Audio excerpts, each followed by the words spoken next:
bienvenue sur notre chaîne. Aujourd'hui, on va parler d'un sujet assez profond, assez personnel, mais super important, l'anxiété. Vous savez, ce petit démon intérieur qui nous chuchote des trucs pas cool à l'oreille. Eh bien, on va décortiquer ensemble 12 habitudes surprenantes des personnes anxieuses. Parfois, ça se cache derrière des comportements un peu bizarres, un peu excessifs, que même nous, on comprend pas toujours. Le but, c'est pas de coller des étiquettes, mais plutôt de comprendre, de démystifier, et peut-être même de se reconnaître un peu, non? Alors, restez bien jusqu'à la fin, parce qu'on va explorer ensemble ces 12 habitudes, et je vous garantis que vous allez être surpris. C'est parti. Vous voyez cette situation toute simple, banale, genre commander un café?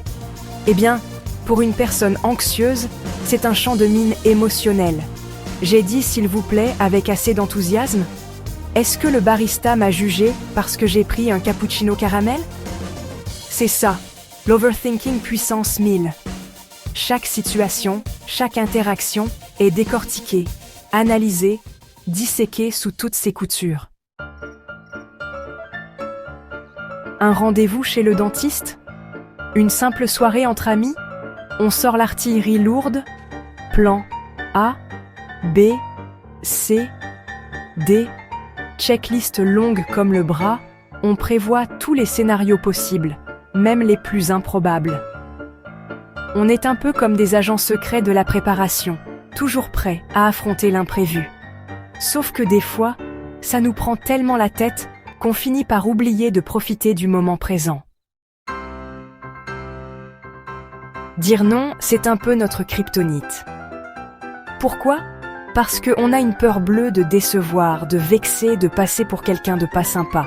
Du coup, on accepte des trucs qu'on n'a pas envie de faire, on s'engage dans des plans foireux, juste pour faire plaisir. Résultat, on se retrouve frustré, épuisé, et on en veut à la terre entière, sauf à nous-mêmes, évidemment. T'es sûr que c'est ok pour toi si je mets ce pull?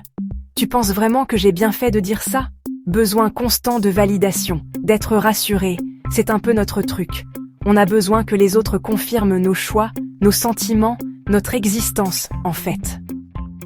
C'est comme si on n'arrivait pas à se faire confiance à 100%, alors on cherche des béquilles émotionnelles un peu partout.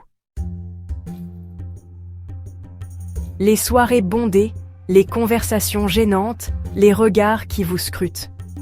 Bienvenue dans le monde merveilleux des interactions sociales. Sauf que pour une personne anxieuse, c'est plutôt l'enfer sur Terre.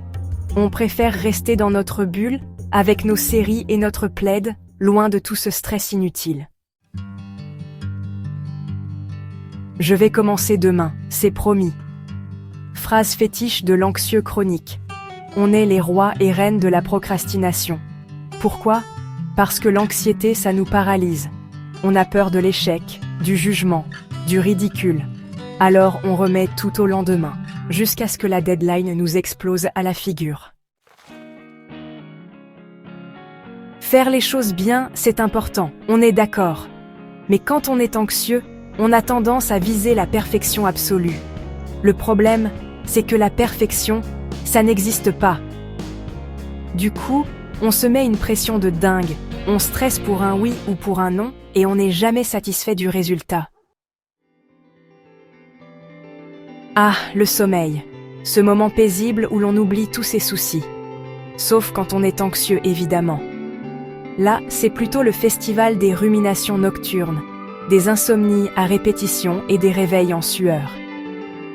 Résultat, on est crevé, irritable, et encore plus anxieux le lendemain. Une remarque anodine, une critique constructive ou pas, et c'est le drame. On prend tout personnellement, on se remet en question, on rumine pendant des heures. Apprendre à prendre du recul, à relativiser, c'est essentiel pour ne pas se laisser bouffer par les critiques. Rituel et tox, la danse de l'anxiété. Vérifiez 3 fois que la porte est bien fermée, s'assurer que les plaques de cuisson sont éteintes, ranger ses stylos dans un ordre précis. Ces rituels, ces tox, C'est notre façon de contrôler notre environnement, de nous rassurer face à l'incertitude. Se détendre. Mission impossible. Détends-toi, profite du moment présent. Facile à dire, moins facile à faire quand on a l'impression d'avoir un hamster surexcité qui court dans sa tête en permanence. Yoga, méditation, sport, chacun trouve ses techniques pour calmer le jeu. Inquiétude. Mode de vie.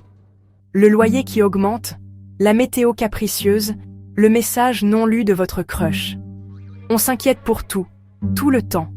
Des petites tracas du quotidien aux grandes questions existentielles, notre cerveau est une machine à générer des soucis. Anxieux, mais pas que. Voilà. Vous savez tout, ou presque, sur les habitudes parfois étranges des personnes anxieuses. Le but, c'était pas de vous faire peur, mais plutôt de vous montrer que vous n'êtes pas seul. L'anxiété, ça touche plein de gens, et c'est important d'en parler, de dédramatiser. Si vous vous reconnaissez dans ces descriptions, n'hésitez pas à en parler à un professionnel de santé. En attendant, prenez soin de vous. Et n'oubliez pas, être anxieux, ça ne vous définit pas. Merci d'avoir regardé. Si vous avez aimé cette vidéo, n'oubliez pas de liker, commenter et vous abonner pour plus de contenu fascinant.